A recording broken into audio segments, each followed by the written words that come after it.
Hello दोस्तों, नमस्कार। मैं वरुण सिंह आपका बहुत बहुत स्वागत करता हूँ स्टडी विद वरुण गुरुजी में। आज हम पढ़ेंगे बाल विकास के एक महत्वपूर्ण टॉपिक अधिगम के बारे में।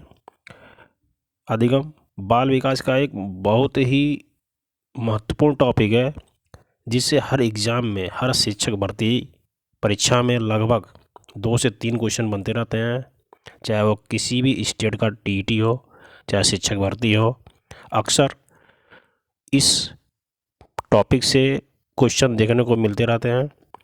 चाहे वो परिभाषाएं हो, चाहे वो प्रैक्टिकल टाइप क्वेश्चन हो।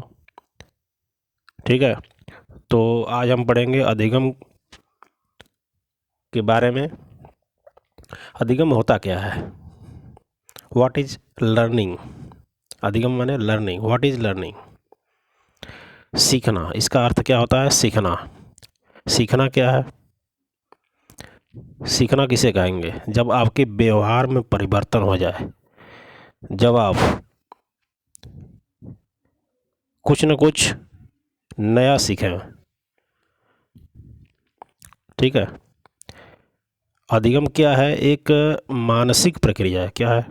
मानसिक प्रक्रिया है, जिससे व्यक्ति परिपक्वता की ओर बढ़ता है, मैच्योरिटी की तरफ बढ़ता है, कुछ ना कुछ सीखता रहता है और वह मैच्योर होता रहता है उस फील्ड में, जिस फील्ड में वह कुछ ना कुछ सीखता है। ठीक है, तो परिपक्वता और अनुभव का लाभ उठाते हुए अपने व्यवहार में परिवर्तन करता है तथा परिमार्जन करता है। परिवर्तन के साथ साथ परिमार्जन। कुछ गलतियां करेगा, फिर कुछ नया सीखेगा, गलतियां करेगा, नया सीखेगा। इस तरह अधिगम होता रहता है। अधिगम की प्रक्रिया चलती रहती है। ठीक है,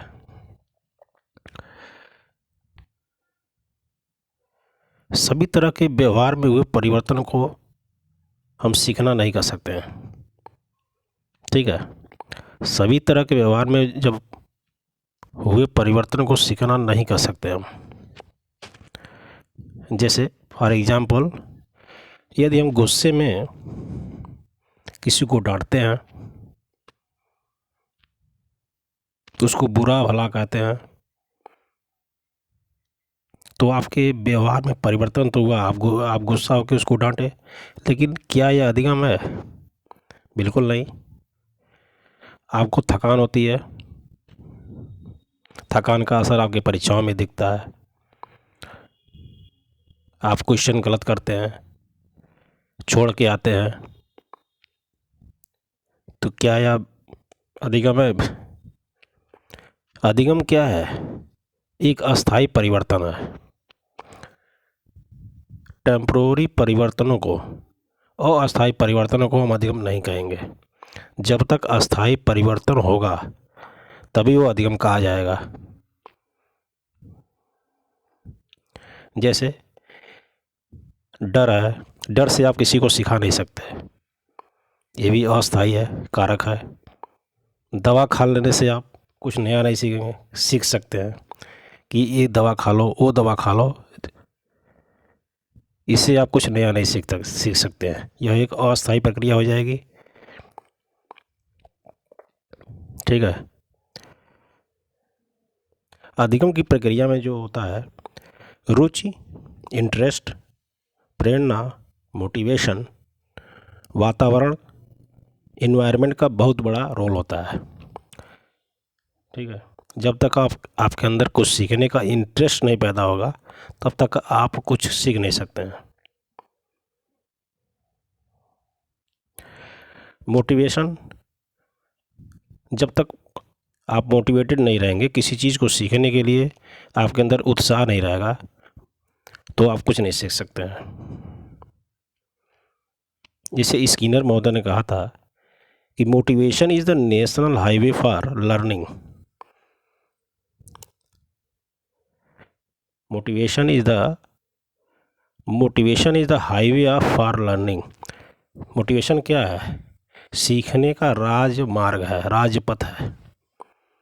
जब आप मोटिवेटेड किसी चीज़ को लेकर आपके अंदर जुनून रहेगा, उत्साह रहेगा, तभी आप किसी चीज़ को सीख सकते हैं। तो वातावरण किसी चीज़ को सीखने के लिए एक उपयुक्त वातावरण की ज़रूरत पड़ती है।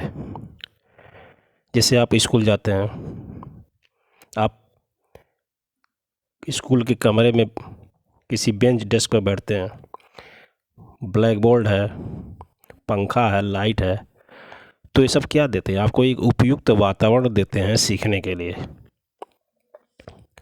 ठीक है। जैसे एक व्यक्ति एक शांति प्रिय जगह पर ज़्यादा अधिगम कर सकता है। एक आदमी इसको, यदि उस व्यक्ति को एक मार्केट में बैठा दिया जाए, बाज़ार में बैठा दिया जाए, तो क्या होगा? उसका अधिगम कम होगा कि नहीं होगा? तो एक उपयुक्त वातावरण चाहिए किसी चीज़ को सीखने के लिए। तो इंटरेस्ट, मोटिवेशन और इन्वायरमेंट, ये तीनों बहुत बड़ा रोल प्ले करते हैं अधिगम के लिए।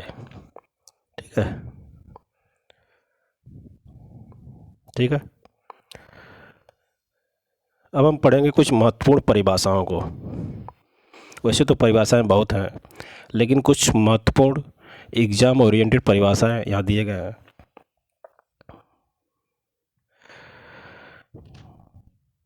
पहला डिफिनीशन है विलियम वुडवर्थ का,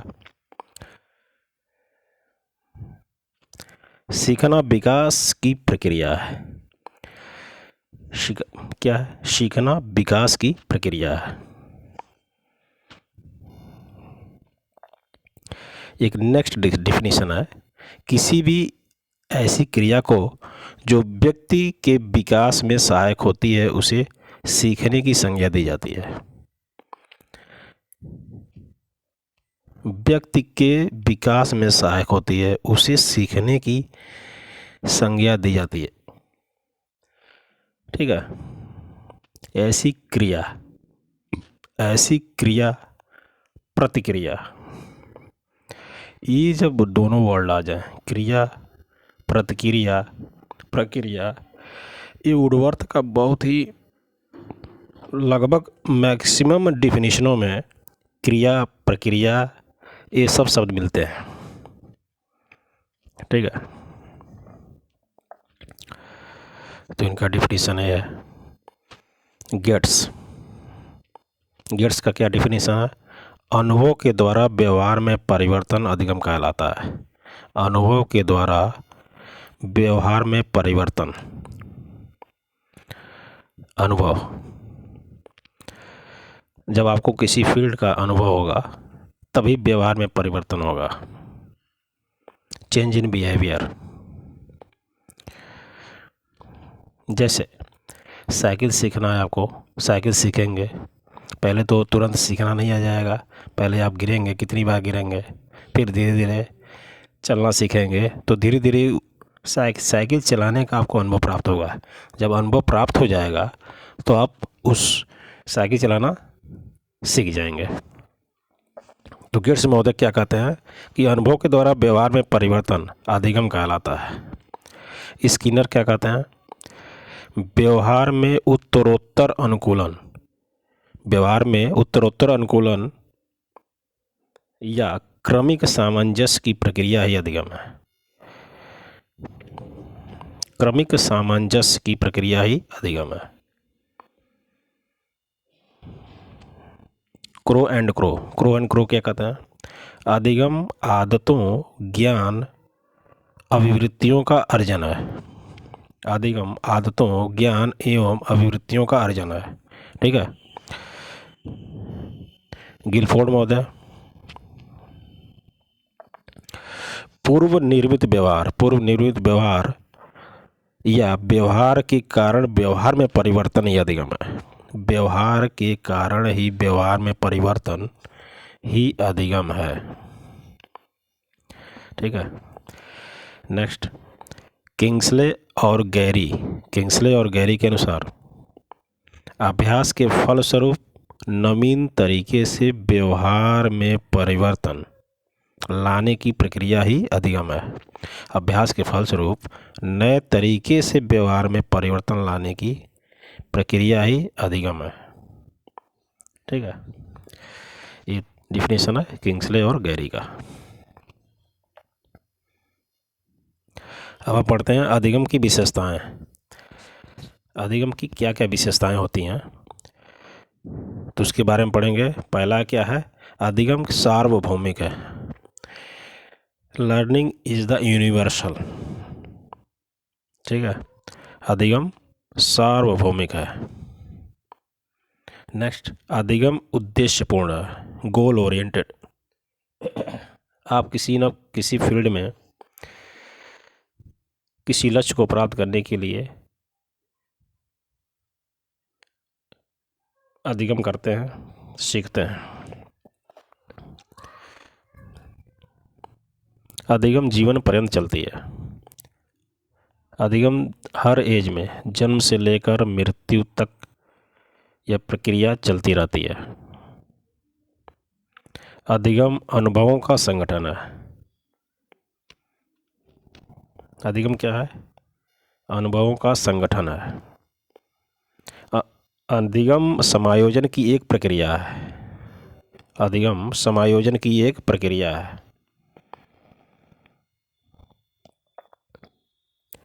सीखना एक क्रमिक प्रक्रिया है। अधिगम सीखना एक क्रमिक प्रक्रिया है।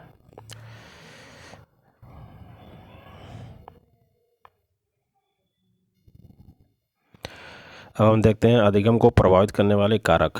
अधिगम को कौन कौन से कारक प्रभावित करते हैं। ठीक है, पहला है बुद्धि। बुद्धि की लेवल, बुद्धि यह डिसाइड करता है कि कैसा अधिगम हो। जैसे किसी बालक की आईक्यू लेवल अधिक है, वह बुद्धिमान है, तो उसका जो अधिगम स्तर होगा वह बेहतर होगा। यदि किसी बच्चे का आईक्यू लेवल कम है तो उसकी जो लर्निंग होगी उसकी थोड़ी कम होगी। ठीक है, नेक्स्ट, आयु, एज। एज बहुत बड़ा रोल प्ले करता है किसी चीज़ को सीखने के लिए। कोई बालक है, बालक के जैसे बाल्य शैशवावस्था में लर्निंग कुछ कम होगी। बाल्यावस्था में सबसे लर्निंग जो होती है सबसे तेज़ होती है, कुछ ग्रहण करने की क्षमता बहुत तेज होगी बाल्यावस्था में। उससे थोड़ी सी कम शेष किस में होगी, किशोरावस्था में होगी। जैसे जैसे एज बढ़ता जाएगा लर्निंग की जो प्रक्रिया होगी वह धीरे धीरे कम होती जाती है। नेक्स्ट क्या है, अभिक्षमता, एप्टीट्यूड। यह एक विशेष योग्यता होती है, जन्म के साथ ही मिलती है आपको। किसी विशेष बालक में जन्मजात यह लक्षण होंगे। जैसे कोई क्रिकेट खेलता है, कोई शुरू से ही क्रिकेटर बनना चाहेगा, कोई शुरू से म्यूजिक के क्षेत्र में आगे बढ़ना चाहेगा।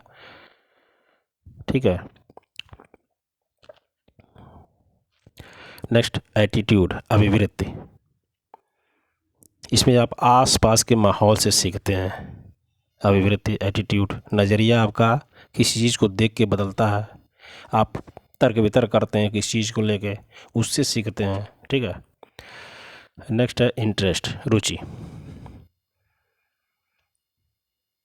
एक व्यक्ति, जैसे किसी व्यक्ति को क्रिकेट सीखना है तो क्रिकेट के प्रति आपके अंदर इंटरेस्ट पैदा होगा।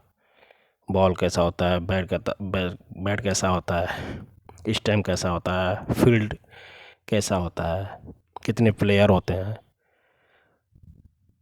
आप पहले से गोल ओरिएंटेड होते हैं किसी उस क्रिकेट को लेकर, आपके अंदर उस फील्ड को लेकर रुचि होती है।